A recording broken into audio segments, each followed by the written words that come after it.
So guys, dahil nga kami ay may mga nararamdaman sa aming sarili, meron pala ditong libreng chest x-ray guys. Kaya naman magpapa-x-ray kami ngayon dito sa gym ng Boot. Ayan. Patingin ako ng lungs. Pati ako guys. At kami lagi may halak. Papalista na po si Col, si Lips. Tama ga ang sinasagot mo. Oo, wala pa naman akong TV. Wala po. Oh, may halak ka ha. And guys, nandito kami ngayon sa gymnasium.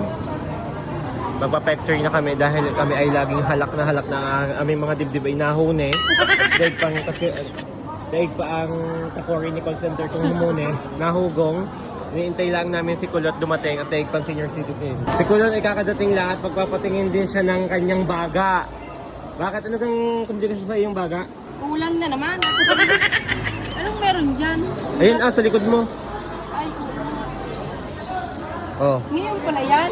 Malamang. Pinalaman ko lang may x-ray din eh. Ako magpapa-x-ray at kulang na yata ang aking isang buto sa dibdib. At talaga namang lagi ng gabi ako hindi makatulog. Yung isa kong dibdib Kulang kusang na. nasibok at kulang. Kulang na. Yung bakit yung nasa saan na kinagayata. Okay, tara na. Magpaano ka na din eh. Nakapagpalista na ako guys dahil pahuli-huli si Kulutan. Oh. Di siya naman. Nakapila siya ngayon din eh. Magpalista ka. Ngayon guys, si Kulot nakapila na at nagpapalista na doon. At siya ay magpapa-x-ray dahil kulang na siya ng baga. At tuwing gabi siyang may halak. Ngayon guys, nakapila na kami. Siyempre kasama namin ang ama ko na may TV ka guys. Wala pala, joke lang. Hi. Binigyan ng sakit ng ama. Hindi ako na nagbigay sa sakit ng ama ko.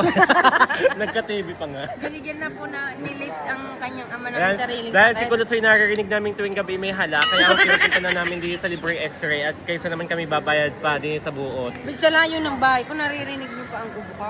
May microphone ka eh. Ah, meron. Oo. Shout out kay Kahang Floor. Nakapila din eh. Shout out kay nurse. Pangiti-ngiti siya, may kachat yata.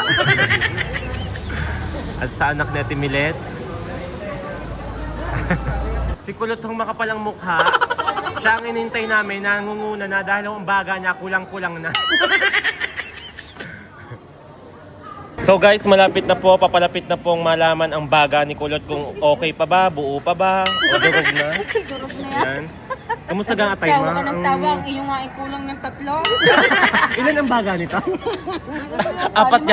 Apat yata ang baga ni Ga. Wala si call center kasi may meeting sa school, guys. Say hi! Sana'y buo pa ang atay namin at mga baga. Bago lang naman sinama ka. Bakit? Gusto ko i-extra yung baga at atay ko. Pwede Pati sabihin mo abdo. doon. Ayun guys, tinatanong na si Kulot kung siya ay may TV dati. Ayun sagot niya ay meron yata. Meron sa wala.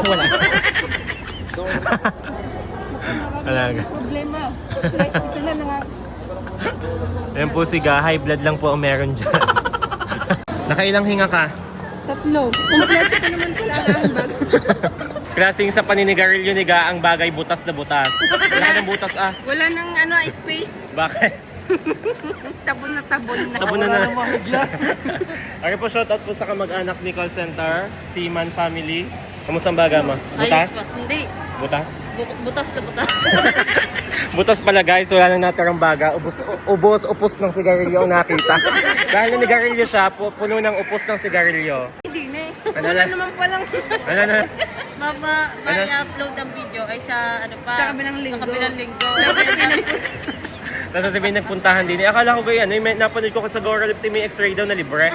Pero wala na ako, March 19 lang. Napanood ko March 21. Lagot na lagot ka ngayon sa tao. March 19 lang po are. Syempre guys, after nitong spring x-ray dito, March 19, may pupuntahan kami ngayon guys. Ayan, after nito. Ayan, nagpatingin lang talaga kami ng baga at baka kulang-kulang na. Bye! Thank you so much po sa libreng x-ray. Bye guys! Thank you!